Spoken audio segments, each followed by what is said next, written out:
Assalamualaikum warahmatullahi wabarakatuh. Perkenalkan nama saya Nur Azizah dengan NIM 206121123 dari kelas Potluck. Di sini saya akan menjelaskan sedikit mengenai model dari Computer Aided Recognition untuk Animal Image Classification. Selanjutnya itu ada alur dari computer vision. Yang pertama itu ada data collection, kedua data pre-processing, ketiga feature extraction, keempat transformation, kelima modeling, keenam eksperimen design, dan yang terakhir ada result.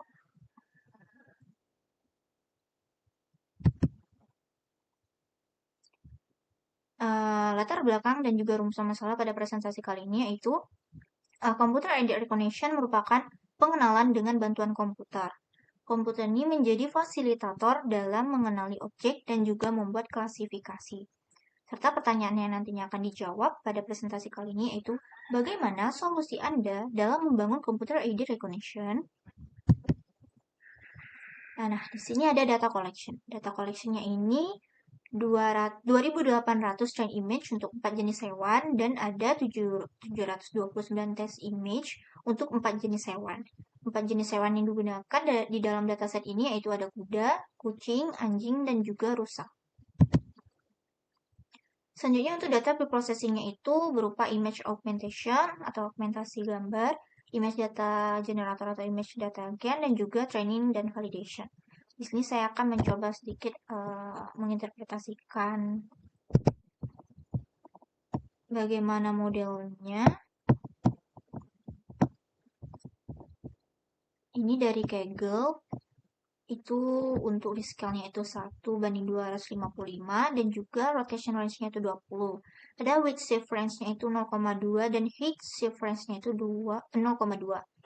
Untuk training dan validation-nya ini target size-nya itu 224,224 dan juga batch size yang digunakan itu 32. Ini untuk preparing the datanya. Dan ditemukan 2.240 image itu merujuk kepada 4 kelas, serta ada juga 560 image-nya itu juga merujuk ataupun mengarah kepada 4 kelas.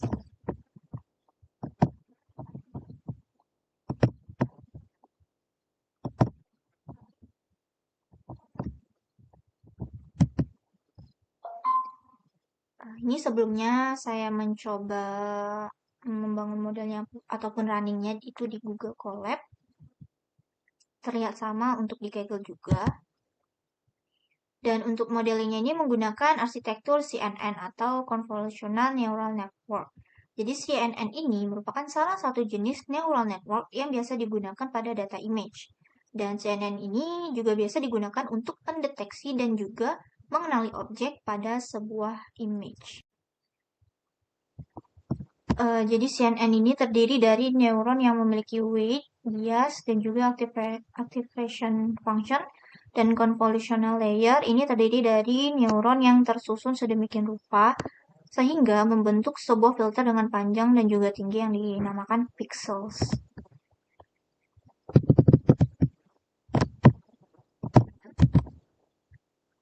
Nah, untuk eksperimen desainnya itu di sini optimizer stochastic gradient descent atau SGD yang digunakan.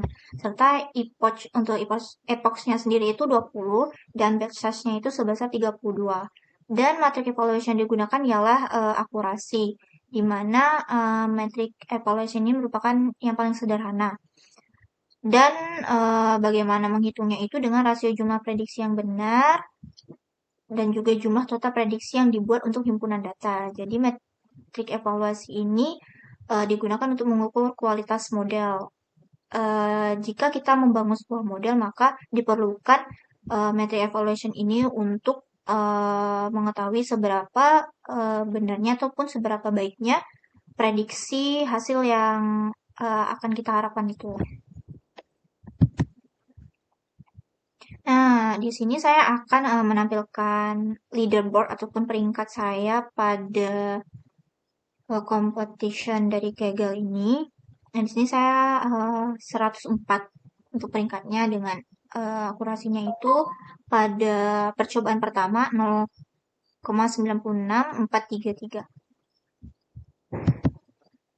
Dan untuk hasil dari modelnya itu untuk loss dan juga validation loss-nya itu terlihat pada grafik ini trennya, dan juga di sini ada akurasi serta validasi akurasi. Itu terlihat pada di sebelah kanan gambar ini. Nah, itu sebesar 0,9554 dan itu cukup baik. Jadi dari kesimpulannya itu yang dapat kita ambil bahwa deep learning ini mampu mengenali gambar hewan secara baik. Karena deep learning menggunakan algoritma yang dapat memproses data dengan cara yang terinspirasi dari otak manusia. Model deep learning dapat mengenali pola kompleks dalam gambar untuk menghasilkan wawasan dan prediksi yang akurat. Deep learning ini juga dapat memproses unstructured data seperti gambar dan juga teks. Dalam pengenalan gambar hewan, deep learning dapat memproses gambar hewan untuk mengenali pola dan fitur yang khas pada setiap jenis hewan. Untuk sistem AI yang dibangun ini memerlukan dataset yang banyak untuk menghindari kesalahan prediksi untuk MobileNet ini ataupun CNN. Jadi dataset ini juga harus cukup kompleks untuk menghindari underfitting tapi jangan sampai terlalu kompleks agar tidak terjadi overfitting. Baiklah, sekian yang dapat saya sampaikan. Apabila terdapat kesalahan dalam penjelasan, mohon dimaafkan. Wabillahi taufiq wal hidayah. Wassalamualaikum warahmatullahi wabarakatuh. Terima kasih.